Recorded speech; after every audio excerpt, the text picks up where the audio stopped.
عايزه اتكلم معاكم في نقطه انا بشوفها كده، معرفش انتوا بتشوفوها ازاي، بس احنا محتاجين نتناقش فيها. لما بصور حاجه بكون لابسه فيها خمار، بيتعامل حوارات كتير قوي بتاعت مبروك وانتي اختمرتي وعملتي وسويتي. ولما اصور حاجه من غيره، ايه اللي انتي بتعمليه ده؟ هو انتي قاعده بتلعبي بالدين؟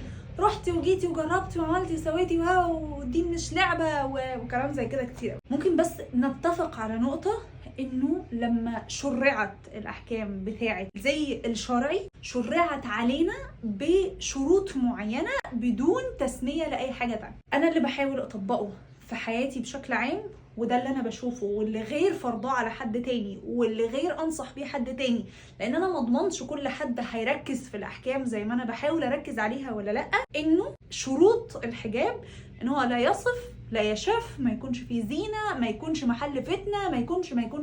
فانا ده اللي انا بركز عليه بشكل اساسي في حجابي. لما بلبس حاجه تكون هي هتصف، وقتها بلبس الخمار. لما بيكون هي لا مش هتصف وهي موفيه لشروط الحجاب، زي الجاكيت اللي انا لابساه دلوقتي وانا قافلاه، هو ما فيهوش اي مشكله نهائي، هو بادئ من تحت خالص، ده مش محدد حد دراعي، ما فيهوش اي مشكله خالص من قدام، ما فيهوش اي مشكله خالص في كل الاتجاه. فبالتالي بالطريقه دي ببتدي ان انا عادي جدا البس عليه طرحه، البس عليه شال، انسق عليه اي حاجه انا عايزاها.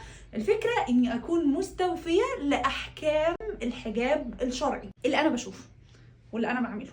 معرفش انتوا بتشوفوا ايه وبتعملوا ايه. هل الناس اللي قادره تلبس الخمار او دايما يعني هما معناهم ان هما مثلا متساويين؟ لا، ممكن نكون عند ربنا احنا مش متساويين، ممكن يكونوا هما اعلى مني بكتير. وانا واثقه ان اللي بيجاهد نفسه على حاجه هو، وده اللي انا بعمله، ان انا بحاول برضو اجاهد نفسي على قد ما اقدر، انه حتى لو لابسه حاجه واسعه ممكن البس عليها خمار زياده وسع.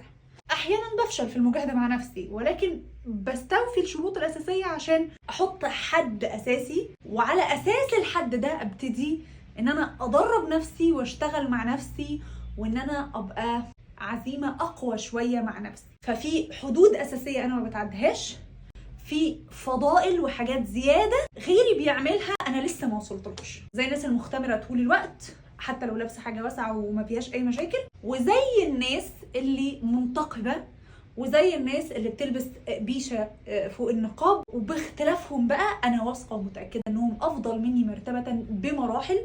وربنا يجعلني منهم يا رب، ويجعلكم منهم، ويا رب يا رب يا رب يكتب لنا الصلاح دنيا واخره. اتمنى اكون النقطه دي رديت عليها عشان ما اسمعهاش تاني في اي مكان. وانا غير مسؤوله عن اي حد ممكن يلبس حجاب زيي، لان انا غير ضامنه ان كل حد فيكم هيخرج من بيته فعلا مستوفي الشروط، مش بيحاول يضحك على نفسه. تمام؟